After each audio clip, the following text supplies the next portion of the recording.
మహిళలు ఆరోగ్యంగా చలాకీగా ఉంటేనే ఆ ఇంట్లో సంతోషకరమైన వాతావరణం ఉంటుంది. అందుకే 30 ఏళ్లు రావటంతోనే మహిళలందరూ 3 రకాల టెస్టులు చేయించుకోవాలని వైద్య నిపుణులు సూచిస్తున్నారు. మరి అవేంటో ఇప్పుడు చూద్దాం.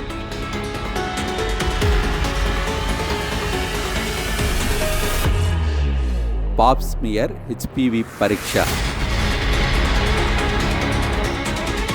సాధారణంగా మహిళలు గర్భాశయ క్యాన్సర్తో బాధపడుతుంటారు.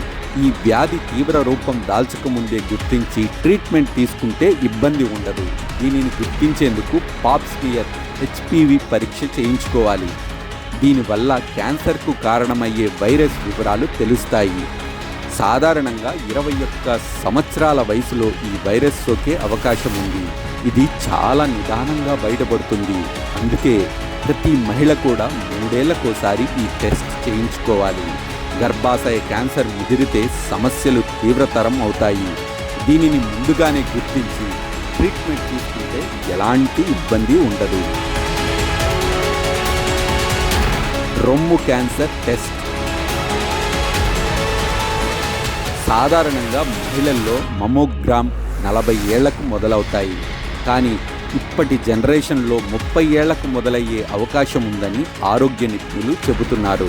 రొమ్ము క్యాన్సర్ ఏ వయసులో వచ్చే అవకాశం ఉంటుంది అనేది గుర్తించేందుకు ఎంఆర్ఐ టెస్ట్ చేయించుకోవాలి. ఈ వ్యాధిని గుర్తించేందుకు ఎంఆర్ఐ క్లినికల్ బ్రెస్ట్ పరీక్ష చేయించుకోవాలని వైద్య నిపుణులు సూచిస్తున్నారు. Blood sugar, cholesterol test. పూర్వకాలంలో 60 ఏళ్లు పైబడిన వారికి మధుమేహం, గుండె జబ్బులు వచ్చేవి. కానీ ప్రస్తుతం బ్లడ్ షుగర్, గుండె జబ్బులు లాంటివి వయసుతో నిమిత్తం లేకుండా ఎర్లీ ఏజ్లోనే వస్తున్నాయి. ముఖ్యంగా ఊబకాయం, పాలిసిస్టిక్ ఓవరీ సిండ్రోమ్ వంటి ప్రమాద కారకాలు ఉన్నవారిలో మధుమేహం లక్షణాలను గుర్తించడానికి ప్రతి 3 నెలలకు ఒకసారి బ్లడ్ షుగర్ టెస్ట్, అలాగే 4 లేదా 6 నెలలకు ఒకసారి కొలెస్ట్రాల్ పరీక్ష చేయించుకోవాలి. రక్తంలో కొలెస్ట్రాల్ ఉంటే గ్లూకోజ్ స్థాయిలు పెరిగి గుండె జబ్బులు, స్ట్రోక్ వచ్చే ప్రమాదం అధికంగా ఉంటుంది. కాబట్టి ఎప్పటికప్పుడు ఈ టెస్టులు చేయించుకోవాలి.